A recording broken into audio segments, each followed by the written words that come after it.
नमस्कार दोस्तों, स्वागत है आप सभी का एक बार फिर से राजू सर के नाम से इस यूट्यूब चैनल के अंदर एमसीक्यू वीडियो की स्टडी के अंदर एक और नया एमसीक्यू हम लेके आए हैं। एसएससी सीआरपीएफ व्यापम एग्जाम के पॉइंट ऑफ व्यू में कुछ इंपॉर्टेंट एमसीक्यू जिनको सॉल्व करने वाले हम विद रैशनल है। तो फटाफट से लिंक को शेयर कर दीजिए, चैनल को लाइक कर दीजिए, वीडियो को लाइक कर दीजिए और अभी तक आपने चैनल को सब्सक्राइब नहीं किया तो उसको सब्सक्राइब कर दीजिए। बेहतरीन एमसीक्यू सेशन जिसकी शुरुआत करेंगे हम कुछ इंपॉर्टेंट और खास एमसीक्यू के साथ में, तो शेयर जरूर करिएगा ताकि मैक्सिमम जो है लोग हमसे कनेक्ट हो सके और इस बेहतरीन एमसीक्यू सेशन का फायदा उठा सके। तो शुरुआत करते हैं एक बेहतरीन एमसीक्यू सेशन की। सबसे पहला इंपॉर्टेंट एमसीक्यू आप लोगों के सामने ये रहा। A client in the family planning clinic asked the nurse about the most likely time for her to conceive. The nurse explains that conception is most likely to occur when एक client है जो कि family planning clinic के अंदर आया है, पूछ रहा है किससे, नर्स से, किसके बारे में, मोस्ट लाइकली टाइम कौन सा है कंसीव करने का। तो नर्स एक्सप्लेन कर रही है कंसेप्शन का मोस्ट लाइकली कब होता है, जब एस्ट्रोजन का लेवल कम होता है बॉडी में, ल्यूटिनाइजिंग हार्मोन ज्यादा होता है बॉडी में, एंडोमेट्रियल लाइनिंग की थिनिंग होती है या प्रोजेस्टेरोन का लेवल लो होता है। कौन सा टाइम होता है जब कंसेप्ट कंसीव जो है वो किया जा सकता है ना। तो कंसेप्शन का मोस्ट लाइकली टाइम कब होता है, जब एस्ट्रोजन कम, ल्यूटिनाइजिंग ज्यादा, एंडोमेट्रियल लाइनिंग थिन या प्रोजेस्टेरोन का लेवल लो। फटाफट से जवाब लिखिएगा। बहुत बढ़िया, बहुत बढ़िया। कुछ लोगों ने ठीक से कंसेप्ट लगा दिया कि कंसेप्ट बहुत क्लियर है साहब। कंसेप्शन का क्या मतलब होता है? कंसेप्शन मतलब कंसीव करना, कंसीव मतलब फर्टिलाइजेशन। फर्टिलाइजेशन होगा तभी कंसीव होगा ना, फर्टिलाइजेशन। और फर्टिलाइजेशन का मतलब क्या होता है? स्पर्म और ओवम का फ्यूजन। आपका जो स्पर्म है, मेल गैमेट्स जो है वो स्पर्म, और ओवा जो कि फीमेल गैमेट्स है, और दोनों का फ्यूजन होता है, उसको हम क्या बोलते हैं? फर्टिलाइजेशन। स्पर्म जो है वो स्मॉलेस्ट सेल और ओवा इज द लार्जेस्ट सेल, दोनों का फ्यूजन फर्टिलाइजेशन है। तो दोनों का फ्यूजन जो है उसका होना फर्टिलाइजेशन है, इसको कंसीव करना कहते हैं। तो फ्यूजन होने के लिए स्पर्म और ओवा का होना जरूरी है। और ओवा कहां से निकलता है? ओवुलेशन के समय। ओवा कैसे निकलेगा? ओवुलेशन, है ना। मेंस्ट्रुअल साइकिल होता है 28 डेज का, एक साइक्लिकल प्रोसेस है जिसके 14th डे पे ओवुलेशन होता है। उस ओवुलेशन होगा तभी ओवा निकलेगा ना। तो उस ओवुलेशन के लिए जिम्मेदार जो हार्मोन है वो एलएच हार्मोन है, जिसका नाम है ल्यूटिनाइजिंग हार्मोन, है ना। जो मैच्योर फॉलिकल होता है उसको ग्राफियन फॉलिकल कहते हैं। ग्राफियन फॉलिकल मैच्योर है, उसके पास में ओवा होता है। ओवा जो ग्राफियन फॉलिकल के पास में मैच्योर फॉलिकल है, उस ग्राफियन फॉलिकल में से ओवा का निकलना ओवुलेशन कहलाता है। The releasing of ova from mature Graafian follicle is known as ovulation.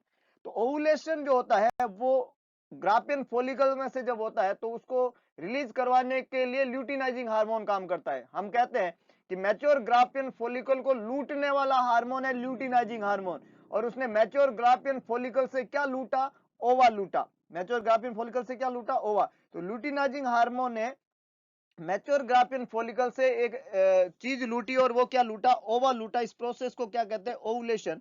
और ये जो ओवा उसने लूटा है उसके बाद में वो ग्राफियन फॉलिकल बन जाता है कॉर्पस ल्यूटियम। वो कॉर्पस में लूट चुका है, क्या लूट चुका है? उसका ओवा लूट चुका है। किसने लूटा? इसलिए करेक्ट आंसर क्या बनेगा? B, luteinizing hormone. बहुत अच्छे। ल्यूटिनाइजिंग हार्मोन कौन रिलीज करता है? कमेंट लिखिएगा, कमेंट लिखिएगा। ल्यूटिनाइजिंग हार्मोन एलएच हार्मोन का रिलीजिंग कहां से होता है? Who is responsible for the releasing of LH hormone? LH hormone, LHR और एफएसएच, फॉलिकल स्टिमुलेटिंग हार्मोन और LH hormone. Very good, very good. Anterior pituitary, कौन सी gland? Pituitary, master gland. LH hormone का secretion master gland के द्वारा होता है। Anterior pituitary gland से होता है ल्यूटिनाइजिंग हार्मोन का सिक्रीशन। मेंस्ट्रुअल साइकिल के 14th डे पे इसकी वजह से जो है वहां पे ल्यूटिनाइजिंग हार्मोन की वजह से ओवुलेशन होता है। तो करेक्ट आंसर बी है। एस्ट्रोजन का लेवल लो, एंडोमेट्रियम लाइनिंग का थिन होना और प्रोजेस्टेरोन का लेवल लो होने से कंसीव नहीं किया जा सकता। कंसीव के समय प्रोजेस्टेरोन का लेवल जो है वो ज्यादा होना चाहिए, एंडोमेट्रियल लाइनिंग थिक होनी चाहिए और एस्ट्रोजन का लेवल भी ज्यादा होना चाहिए। एस्ट्रोजन और प्रोजेस्टेरोन दोनों ही हार्मोन प्रेगनेंसी को कंटिन्यू करेंगे, है ना। लेकिन फर्टिलाइजेशन और कंसीव के लिए ओवा चाहिए, और ओवा ओवुलेशन से होगा, और ओवुलेशन एलएच करवाता है। बहुत ही बढ़िया, बहुत ही शानदार। कंसेप्ट क्लियर है, दिमाग में रखिएगा, बहुत इंपॉर्टेंट है, और इसी से ह्यूमन जाति जो है आगे बढ़ी, है ना, रिप्रोडक्शन हुआ, नई प्रजाति बनी, इसके लिए हार्मोनल इंपैक्ट बहुत जरूरी है। हार्मोन बहुत इंपॉर्टेंट चीज है लाइफ में। आगे लेके चलता हूं, नेक्स्ट देखिएगा। Next, a client tells the nurse that she planned to use the rhythm method of birth control. The nurse is aware that the success of the rhythm method depend on the, एक client है जिसने birth control का कौन सा method choose किया, rhythm method. कौन सा method, rhythm method use किया बर्थ कंट्रोल का। नर्स अवेयर है कि जो सक्सेस है रिदम मेथड की वो किसके ऊपर डिपेंड करती है। The success of rhythm method should be depend on age of the client, frequency of the intercourse, regularity of the menses और range of the client's temperature। Rhythm method किस पे depend करता है, क्लाइंट की as पे, intercourse की frequency पे, message की रेगुलरिटी पे और क्लाइंट के टेम्परेचर की रेंज पे। रिदम मेथड किस पे काम करता है, फटाफट से जवाब लिखिएगा। Success rate of rhythm method depend on, very good, कुछ लोगों ने ठीक जवाब दिया है।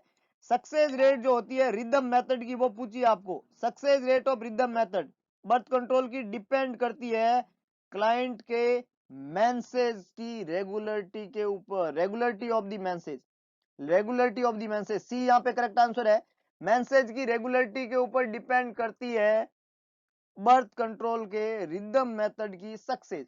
The success of rhythm method is depend on regularity of menses. See यहाँ पे बिल्कुल करेक्ट आंसर है, it depend on the regularity of menses, है ना। It never depend on age of the client, frequency of the intercourse और range of the client temperature. तो A B और D तीनों ही खोटे जवाब है, सी बिल्कुल करेक्ट आंसर है, it depend on regularity of message. The success rate is depend on regularity of message. तो सी यहाँ पे करेक्ट आंसर है, ए बी डी तीनों ही खोटे जवाब है। बहुत ही बढ़िया, बहुत ही शानदार, वेरी गुड। आगे लेके चलता हूं, नेक्स्ट देखिएगा।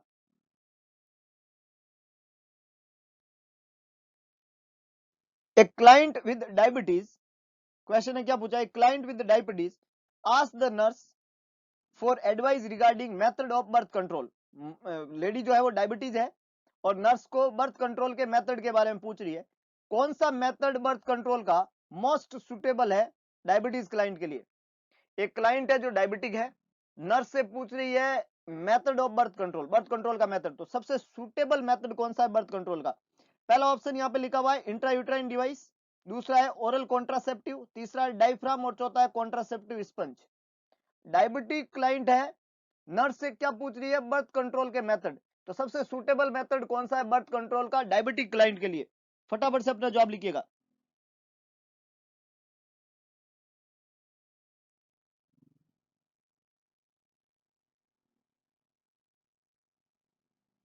फटाफट से अपना जवाब लिखिएगा।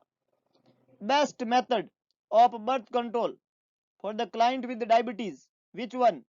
बहुत अच्छे, बहुत अच्छे, कुछ लोगों ने ठीक जवाब दिया है, कुछ लोगों ने खोटा जवाब दिया। ए खोटा है, ए खोटा है, बी खोटा है, C is the correct one. Diaphragm is the best method of birth control patient with diabetes. Intrauterine device जो होता है वो इम्प्लांटेशन को प्रिवेंट करता है ना, इंफ्लामेटरी रेस्पॉन्स देके इम्प्लांटेशन को प्रिवेंट करता है इंट्रायूट्राइन डिवाइस।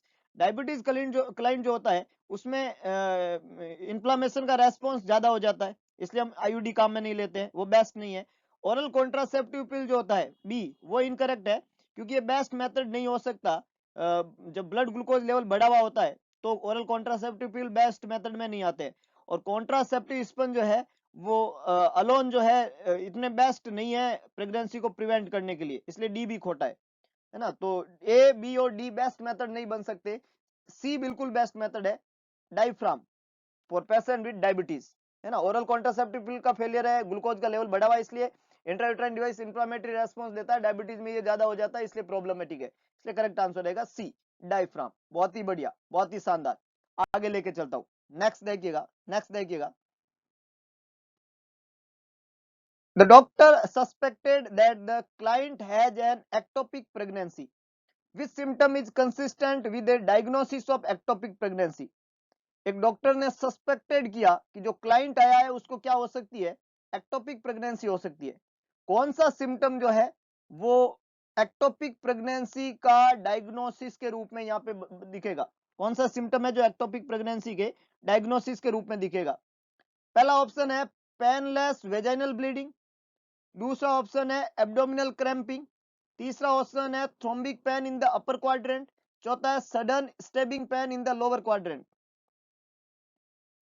एक्टोपिक प्रेगनेंसी कौन सा सिम्टम एक्टोपिक प्रेगनेंसी का डायग्नोस्टिक सिम्टम है?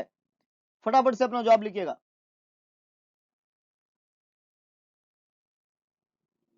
एक्टोपिक प्रेगनेंसी का, वेरी गुड, कुछ लोगों ने ठीक जवाब लिखा है। जो साइन होते हैं एक्टोपिक प्रेगनेंसी के, मतलब फेलोपियन ट्यूब के रप्चर होने की वजह से वो आते हैं, और फेलोपियन ट्यूब जब रप्चर होती है तो उस पेशेंट को सडन स्टेबिंग पेन होता है लोअर क्वाड्रेंट के अंदर।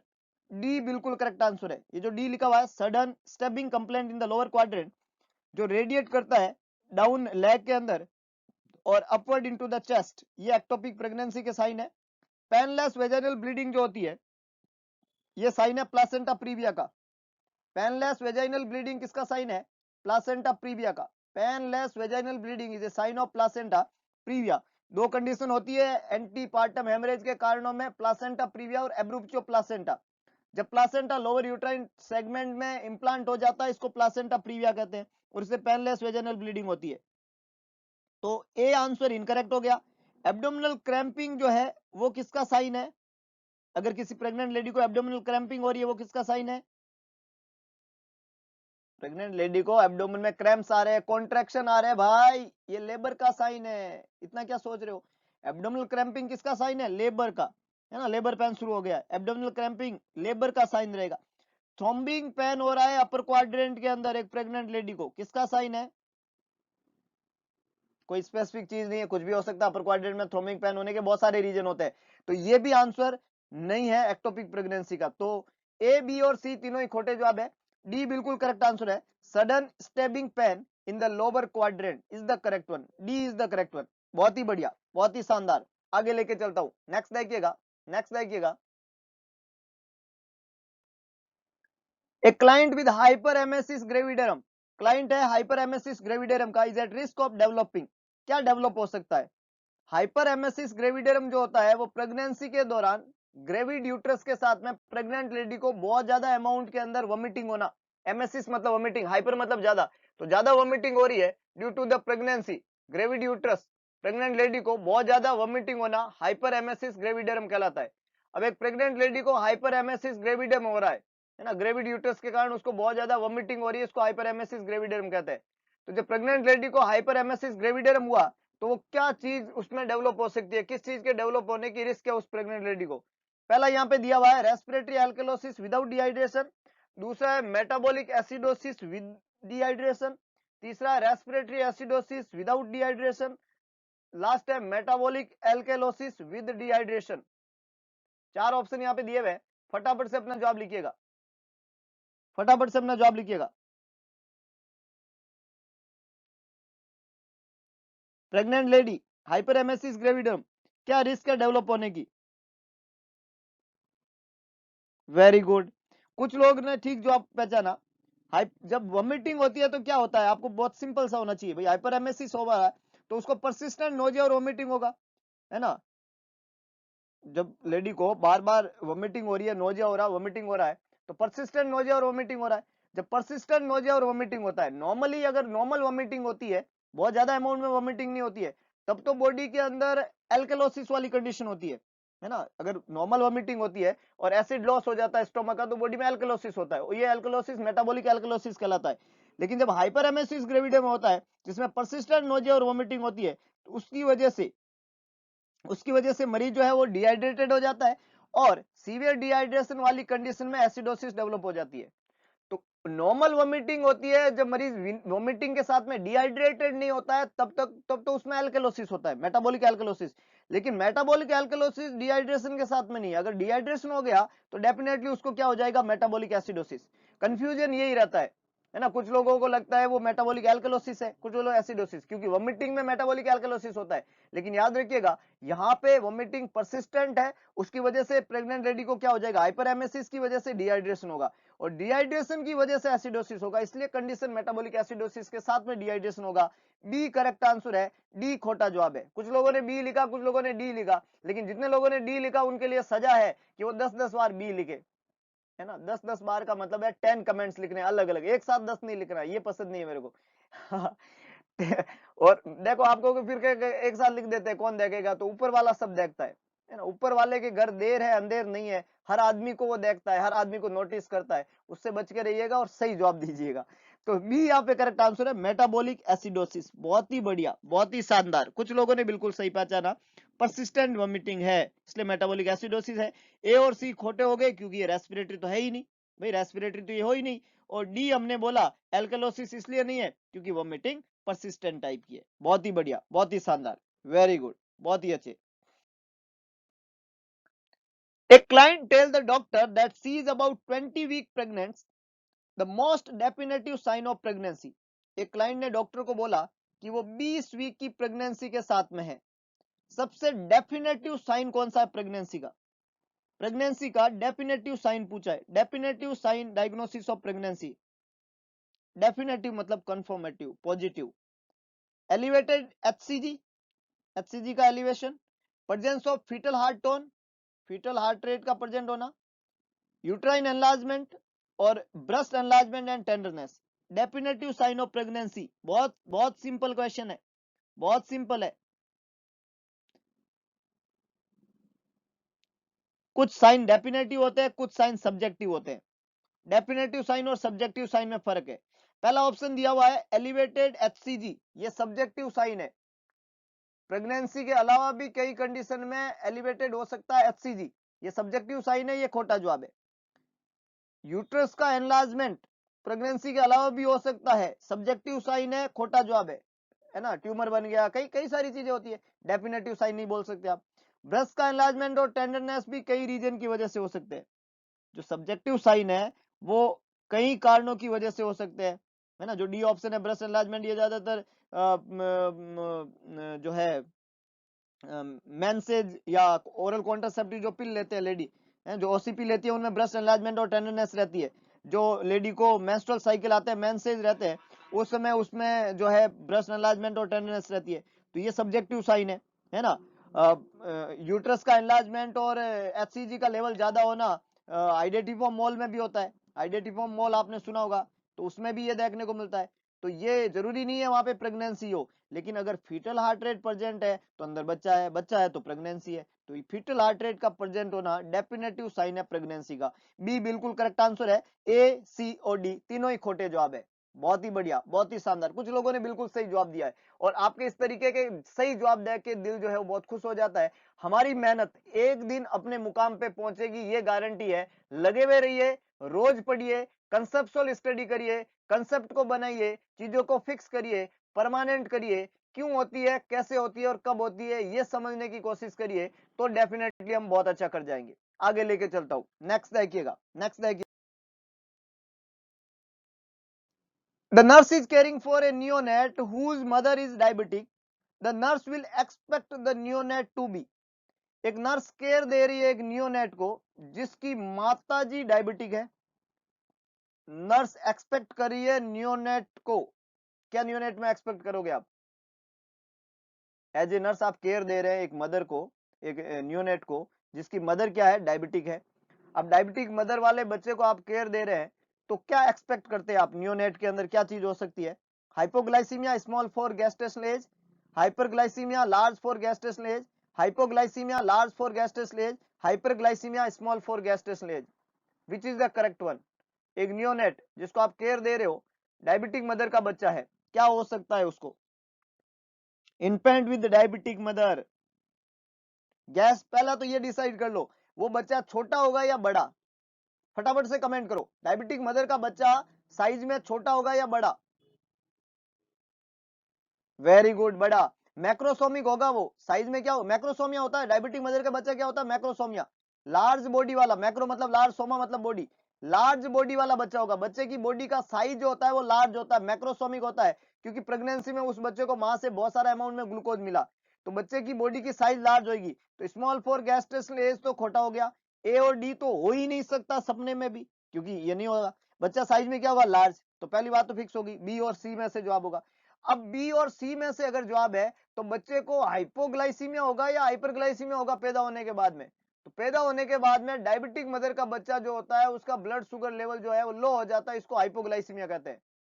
ब्लड शुगर लेवल क्या हो जाता है, लो। और ब्लड शुगर लेवल का लो होना क्या कहलाता है, हाइपोग्लाइसीमिया। तो हाइपर तो नहीं होगा, क्या हो जाएगा उसको, हाइपोग्लाइसीमिया। तो एक तो बच्चा जो है वो साइज में क्या होगा, लार्ज, गैस्ट्रेशन ए से लार्ज होगा, मैक्रोसोमिक होगा, और दूसरा उसको क्या होगा, हाइपोग्लाइसीमिया, हाइपर नहीं होगा।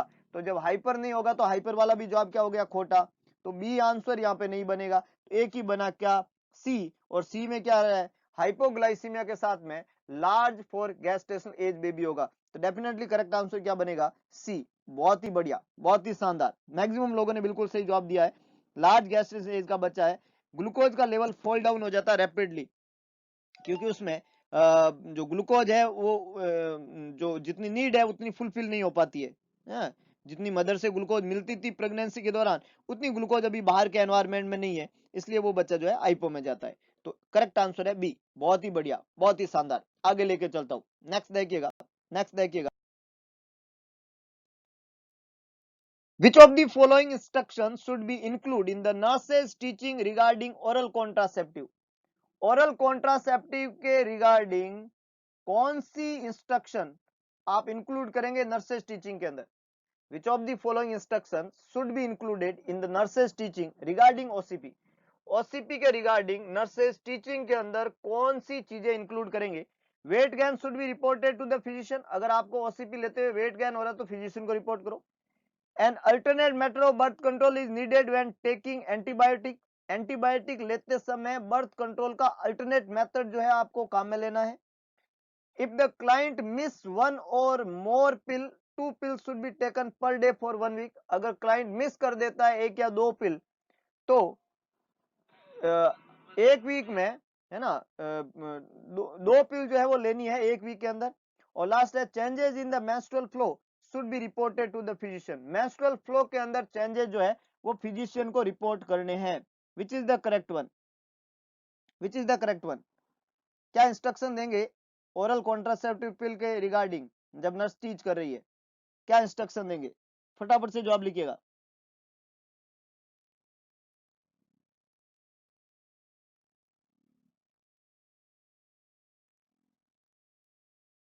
फटाफट से जवाब लिखिएगा। I am just waiting your answers. कुछ लोगों ने ए, कुछ में बी लगाया है, बहुत बढ़िया, बहुत ही शानदार।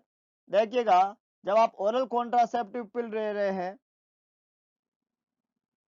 और उसके साथ में अगर आप एंटीबायोटिक ले रहे हैं तो आपको अल्टरनेट मेथड काम में लेना पड़ेगा बर्थ कंट्रोल का। बी बिल्कुल करेक्ट आंसर है ना। जो टीचिंग है कॉन्ट्रासेप्टिव पिल के रिगार्डिंग इंस्ट्रक्शन क्या देंगे कि जब आप ओरल कॉन्ट्रासेप्टिव पिल ले रहे हैं और साथ में एंटीबायोटिक ले रहे हैं तो आपको अनदर मेथड काम में लेना पड़ेगा, क्योंकि जितने भी एंटीबायोटिक है वो ओरल कॉन्ट्रासेप्टिव पिल के इफेक्ट को डिक्रीज कर देते हैं, है ना, ओरल कॉन्ट्रासेप्टिव पिल के डिक्रीज कर देते हैं। पहला ऑप्शन लिखा हुआ है weight gain should be reported to the physician, तो जो भी लेडी ओरल कॉन्ट्रासेप्टिव पिल लेगी उसको 5 से 10 पाउंड, 1 पाउंड जो होता है उसमें 0.453 kg होता है, 5 से 10 पाउंड जो है वो वजन गेन होगा ही होगा। तो ये इनकरेक्ट है, रिपोर्ट करने की जरूरत नहीं है, नॉर्मल फाइंडिंग है, इसलिए ए आंसर यहाँ पे खोटा हो गया, है ना। अगर क्लाइंट में मिस हो गया बर्थ कंट्रोल पिल तो उसको इंस्ट्रक्ट किया जाता है कि उस पिल को एज सून एज, जैसे उसको रिमेंबर होता है एज सून एज उसको पिल को क्या करना होता है, ले लेना होता है। यहाँ लिखा हुआ है इफ क्लाइंट मिस वन और मोर पिल 2 pills should be taken per day for 1 week, एक सप्ताह तक 2 पिल, ये खोटा जवाब है, उसको एज सून एज ले लेना होता है।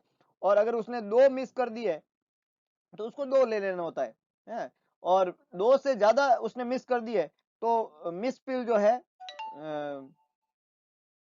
तो लेनी है। इसके अलावा उसको कोई अनदर मेथड भी काम में लेना होता है रिमेनिंग साइकिल के अंदर। समझ रहे हो बात को, मतलब उसने 1 पिल मिस की तो जितना जल्दी उसको याद आए वो ले लो, 2 कर दी तो 2 ले लो, और उससे ज्यादा कर दी तो उसको रिमेनिंग जो साइकिल है वो उसमें कोई एक दूसरा मेथड साथ में काम में ले लो। लेकिन ये नहीं है कि 2-2 पिल जो है वो 1 सप्ताह तक खाएगी, ये खोटा जवाब है। तरीका समझ में आया। और लास्ट में लिखा change in the menstrual flow should be reported to the physician, तो मेंस्ट्रुअल फ्लो के अंदर चेंज एक्सपेक्टेड है जब ओरल कॉन्ट्रासेप्टिव पिल लोगे, है ना। ओपन जो है वो थोड़े हैवी जो मेंस्ट्रुअल मेंसेज होते हैं वो लाइटर हो जाते हैं, है ना, तो उसको रिपोर्ट करने की जरूरत नहीं है, वो थोड़े चेंजेस वहां देखने को मिलेंगे जब आप ओसीपी यूज करेंगे। तो ए, सी और डी 3 ऐसे ऑप्शन है जिनको रिपोर्ट करने की जरूरत नहीं है, जो सब नॉर्मल है। लेकिन बी जो ऑप्शन है कि अल्टरनेट मेथड नीड करेगा टेकिंग एंटीबायोटिक, तो ये इंपॉर्टेंट बात है। अल्टरनेट मेथड बर्थ कंट्रोल का जो है वहां पे लेंगे, एंटीबायोटिक लेने से है, क्योंकि एंटीबायोटिक जो है इसके इफेक्ट को क्या कर देता है, मिनिमाइज कर देता है। तो ये बिल्कुल सही लाइन है, ए, सी और डी तीनों ही खोटी लाइन है, ये इससे संबंधित नहीं होता है। बहुत ही बढ़िया, बहुत ही शानदार। आगे लेके चलता हूं, नेक्स्ट देखिएगा। The nurse is discussing breastfeeding with a postpartum client. Breastfeeding is contraindicated in the postpartum client with। एक नर्स जो है वो टीच कर रही है, डिस्कस कर रही है ब्रेस्ट फीडिंग के बारे में पोस्टपार्टम क्लाइंट में, और वो बता रही है कि ब्रेस्ट फीडिंग जो है वो कॉन्ट्रा इंडिकेटेड है पोस्टपार्टम क्लाइंट में, जिसको है डायबिटीज, पॉजिटिव एचआईवी, हाइपरटेंशन और थायराइड डिजीज। 4 कंडीशन यहाँ पे दी हुई है।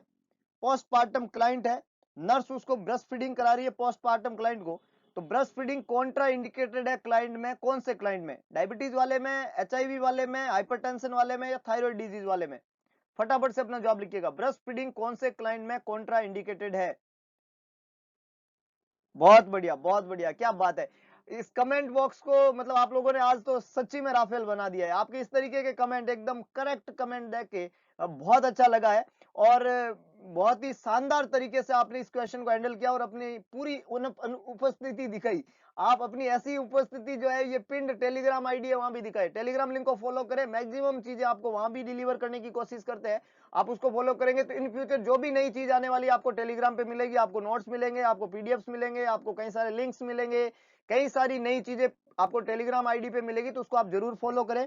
इसके अलावा एक इंस्टाग्राम आईडी है राजू सर 07 के नाम से, राजू सर 07 के नाम से इंस्टाग्राम को फॉलो करें। वहां पे आपको इमेज बेस के क्वेश्चन मिलते हैं, तो उनको जरूर देखें, वो एग्जाम में काम आएंगे। वो इंपॉर्टेंट है सारी चीजें जो आपको अपने कैरियर में सफलता के शिखर पर तक ले जाने में मदद करेगी।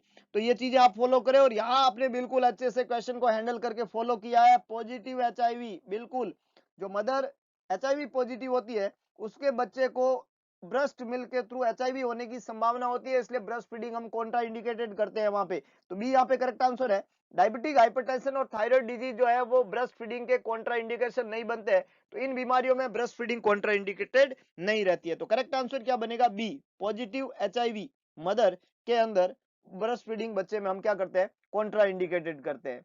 तो आप लोगों ने इस क्वेश्चन को बहुत अच्छे से हैंडल किया। अगर आपको इसी तरीके के एमसीक्यू आपको पसंद आ रहे हैं तो जरूर इसको शेयर करिए, अपने दोस्तों तक पहुंचाइए, जिसको जरूरत है उस तक पहुंचाइए। इस तरीके का कंटेंट उसको एग्जाम में सफल बनाने के लिए जरूरी होता है। शेयर करिए मैक्सिमम लोगों तक, ताकि मैक्सिमम लोग इसका फायदा उठा सके और अपना जो टारगेट है वहां तक हम पहुंच सके। इसी तरीके के मजेदार एमसीक्यू को देखने के लिए, सुनने के लिए जुड़े हुए रहिए मेरे यूट्यूब चैनल से। मिलते हैं दोबारा एक नए एमसीक्यू सेशन के साथ में। भगवान कृष्ण ने कहा था कि सारथी बने, स्वार्थी ना बने, तो सारथीपन दिखाएं, लोगों की मदद करें, मदद का कारण बने। करके देखिएगा, थोड़ी मुस्कान आपके चेहरे पे जरूर आएगी, और वो सुकून जो मिलता है उसकी कोई कीमत नहीं होती है। तो एक नए एमसीक्यू सेशन के साथ में कुछ कंसेप्चुअल, कुछ ट्रिकी, कुछ इंपॉर्टेंट एमसीक्यू लेके फिर से मिलेंगे अपन कल सुबह ठीक 7:30 बजे, साफ विद एमसीक्यू, कंसेप्चुअल एमसीक्यू। तब तक के लिए जय हिंद, जय भारत, जय महाकाल।